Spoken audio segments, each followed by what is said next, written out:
Olha, dentro do seminário de sustentabilidade da Araucária e Erva Mate, que está sendo realizado na Expofeme, nesta terça-feira, uma participação importante do Dr. Niro Iguchi, ele que é pesquisador do INPA, Instituto Nacional de Pesquisa sobre a Amazônia. Ele ministrou palestra nesta terça-feira na UNOESC. O doutor Niro é o nosso convidado de agora. Bom dia, doutor Niro. Bom dia. Doutor Niro, em relação à Amazônia, qual a importância da Amazônia em relação ao aquecimento global e o clima do planeta Terra?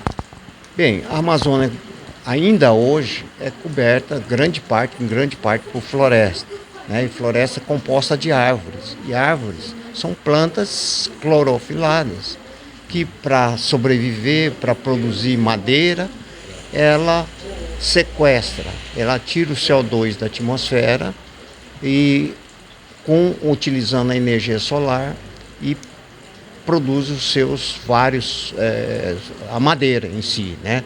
Então ela tem, para sobreviver, ela tem que retirar isso da atmosfera. Ela está ajudando a limpar o CO2 excedente da atmosfera. Então é esse o papel. E são milhões, bilhões de árvores, né? E então tem um papel gigantesco nesse processo de mitigação dos efeitos das emissões de gases de efeito estufa para a atmosfera. Bem, esse aquecimento que a gente vem vivendo nos últimos tempos, principalmente aqui no sul do Brasil, né, a gente tem temperaturas altas nos últimos 10 anos, tem influência direta com o desmatamento da Amazônia ou não? Olha, é muito difícil afirmar isso, né, essa relação, porque o que nós temos que considerar é o seguinte: quando a gente fala em aquecimento global, nós estamos falando de um aquecimento a partir das emissões de gás de efeito estufa, a partir da queima do combustível fóssil, especialmente do petróleo, que é da segunda etapa da Revolução Industrial, que começou em 1860. E o mundo começa a monitorar essas emissões a partir de 1880. Então, veja bem, é um conceito. Clima, você considera clima uma das variáveis, por exemplo, a temperatura, mas é uma média de um período acima de 30 anos. Quando você fala de uma temperatura de uma semana, de um mês, de um dia, de um ano, nós estamos falando de tempo. Essa diferença sutil, mas é fundamental que a gente entenda isso. Então, de 1880 até 2012, nós tivemos um aumento de temperatura. Então, ou seja, num tempo de 132 anos, essa temperatura média aumentou. Pelo conceito de clima, se houve um aumento de temperatura num período acima de 30 anos, houve uma mudança do clima. Tá? Ponto. Então, nós trabalhamos com um aquecimento global pretérito, né, de 880 até 2012. Agora, sobre as consequências, né? As consequências podem, né, ser, por exemplo, vocês podem notar aqui no sul do Brasil, que os invernos têm sido mais curtos, mas mais rigorosos.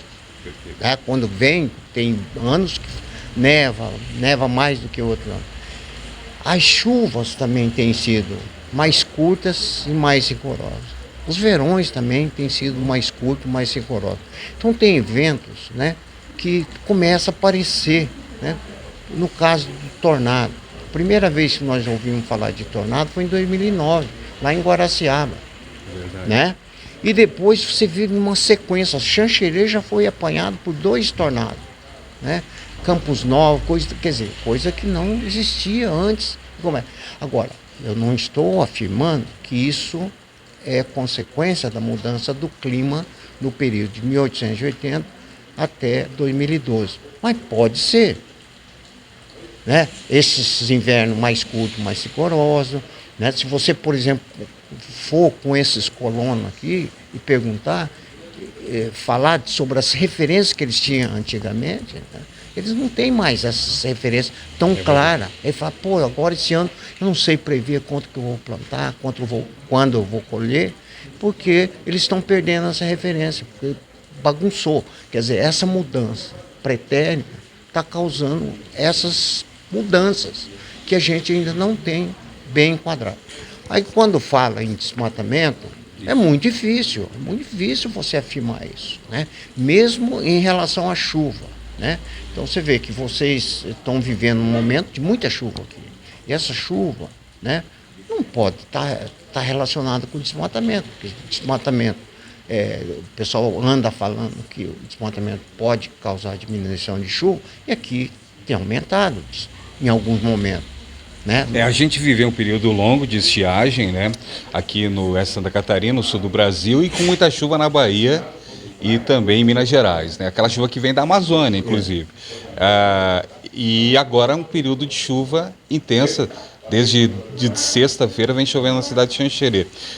Mesmo com o aumento da tecnologia, para chegar a um dado mais concreto em relação a isso, que a ciência procura um dado concreto, não dá ainda para indicar que desmatamento tem alguma relação com o aquecimento global. Não fala somente da Amazônia, fala em nível mundial em relação a esse aquecimento e essas mudanças de clima em vários pontos do mundo. Talvez com relação à chuva, especialmente, né, na minha opinião, né, pela experiência ali na Amazônia, eu acho que porque a chuva, o ciclo da água, é um ciclo fechado. Se cai 1 milímetro, sobe 1 milímetro e volta 1 milímetro, tá certo? Agora, onde cair que é diferente. A intensidade a distribuição e intensidade da chuva que está mudando, mas o ciclo não muda. Então, mesmo se você desmatar a Amazônia, aquela quantidade porque a chuva é formada pela a evaporação e a evapotranspiração. A evapotranspiração é pelas árvores. Mas se você não tiver árvore, você vai deixar de ter transpiração, mas vai continuar tendo evaporação para produzir nuvem e vai a água vai continuar mesmo. O ciclo continua. Agora, onde ela vai cair é outra história. Entendeu? Então, e essa relação de onde ela cai, ela está ligada a quê? Então, você vê que claro que agora sim, a tecnologia, a pesquisa tem algumas indicações disso. Então você vê que a chuva, por exemplo, são formadas por gotículas, né? São formadas por gotículas e essas gotículas são cristais de gelo, tá? Então o que acontece com esses cristais? Eles podem aumentar de tamanho, podem diminuir de tamanho. Então quando se fala em diminuir de tamanho, ela pode ficar mais leve e qualquer ventinho pode levar a outras regiões. Então isso muda. Então, mas isso é uma combinação, por exemplo, né?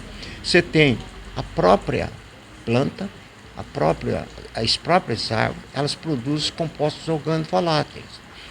E quando você mistura esses compostos orgânicos voláteis produzidos naturalmente com a poluição urbana, por exemplo, você mexe com a estrutura dessas gotículas de chuva. Então, quando você mexe essas gotículas, principalmente diminuindo o peso dela, né? Elas são invisíveis naturalmente, mas quando você diminui pela metade, ela vai ficar metade mais leve. E ficando metade mais leve, o vento com uma velocidade tal, mesma velocidade, ele vai mandar mais longe isso daí. Então você está mudando a distribuição da chuva. Mas o ciclo d'água é fechado. Então... Bem, doutor Niro, em relação à Amazônia, a gente tem muitas informações de desmatamento, né? O agronegócio entrando na Amazônia, essa informação que normalmente é recebida, né? Qual é a realidade da Amazônia em relação ao desmatamento, essa questão da preservação? Como é que está hoje a situação da Amazônia, que é tão criticada pelo mundo todo, de que o Brasil não cuida da Amazônia? O que o senhor pode falar, o senhor que é um pesquisador, um especialista em Amazônia? Olha, vamos começar. Eu gostaria de começar dizendo o seguinte: o desmatamento na Amazônia é um desmatamento inútil, porque ele não produz riqueza, né?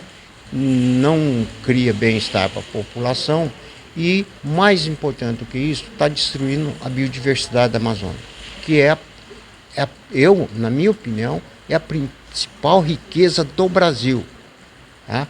Então nós estamos fazendo isso, nós estamos queimando à toa. Só para você ter uma ideia, a Amazônia inteira, né, são 60% do território brasileiro, contribui com 8% do PIB nacional. Então, o desmatamento não agrega nada. E se você tirar as indústrias, o turismo, os serviços, o quê? O desmatamento em si, eu diria que acrescenta ou contribui com zero no PIB nacional. Então, para que você vai... Do ponto de vista econômico, não tem sentido. Agora, esse desmatamento, ele responde por 60% das emissões de gás de efeito de estufa do Brasil. Então, nós poluímos muito, né, e geramos pouca riqueza. Então, começa por aí. É um desmatamento inútil. Mas, o que se fala da Amazônia, tudo o que se fala da Amazônia, que se a Amazônia é desmatar a Amazônia, eu acho que tem muita fantasia nisso, sabe? Então, você vê que quando a gente coloca isso na ponta do lápis, né, você tem um setor que se chama, no mundo, agricultura, floresta e desmatamento. Essas três atividades juntas. Então, quando você olha isso criticamente na ponta do lápis, você vai ver que esse setor, ele contribui com 11% das emissões globais. Nossa. 11%, tá? Se você resolver o problema da Amazônia, zerar o desmatamento, zerar tudo, zerar a agricultura na Amazônia, zerar tudo, você estará... E não é só a Amazônia que é responsável por esses 11%. Estou falando do mundo. Então, mas vamos imaginar que só a Amazônia fosse responsável. Você estaria resolvendo 11% do problema. E os outros 89%. Entendeu? Então é muita fantasia, é muita coisa. Esse foco eu acho que tem atrapalhado, não ajuda, sabe? Não ajuda. Então a própria imprensa tem sido pródiga nessa propagação. Na minha opinião, é fantasia, sabe? Eu acho que você tem que colocar os pés no chão e ver que esse desmatamento na Amazônia é uma atividade inútil para o Brasil. E os povos que vivem na Amazônia, doutor Niro, eles, a questão da economia desses povos amazônicos, em relação à miséria, e porque você não pode viver da floresta, enfim, que é um debate também, né, que em nível nacional. Quem mora na Amazônia, preservar a Amazônia financeiramente é bom para a sua população. Como encontrar aí uma forma de que essas pessoas possam também ter vidas dignas, esses povos que vivem na Amazônia? Veja bem, então, é isso que eu falei para você. Se hoje você zerar o desmatamento, não vai haver impacto na economia brasileira e nem na economia local. Ponto. Né? Porque não tem relação. Não tem relação e não gera renda. Então, agora, nós temos muito desmatamento já. Então, quando você olha o tamanho do desmatamento, já desmatamos umas 20 vezes o estado de Santa Catarina. Isso em quanto tempo? Desde que existe, desde o descobrimento do Brasil. Nos últimos anos, o último ano, por exemplo, qual foi o tamanho desse desmatamento? Desmatamos algo em torno de 12, 13 mil quilômetros quadrados, 130 mil. Campo de futebol? Não, muito mais, porque isso, 12 mil são 1.200.000 hectares, 1.200.000 campos de futebol, se você quiser. Para a população entender. Exatamente. Né? É muito campo. É muito. Em um ano? Em um ano. Só que você tem que analisar isso historicamente. Uhum. Né? Quando você olha historicamente, nós tivemos períodos com um desmatamento muito maiores do que esse desse último ano. Tá? E todos eles são inúteis. Então, não adianta eu falar do desmatamento desse ano, nem o desmatamento do passado. Eu tenho que falar que o desmatamento na Amazônia é inútil.